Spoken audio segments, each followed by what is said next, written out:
In light of this, there are certain roads that are going to be managed. So from tomorrow morning at about 5 a.m.,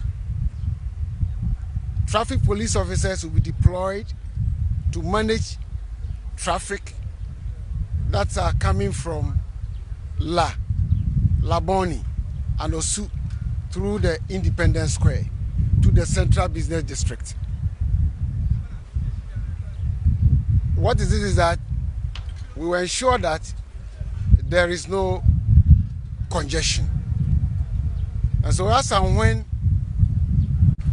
we view and see that traffic is compounding, certain traffic diversions have been made to deliver these traffic services to routine commuters and residents around Independence Square.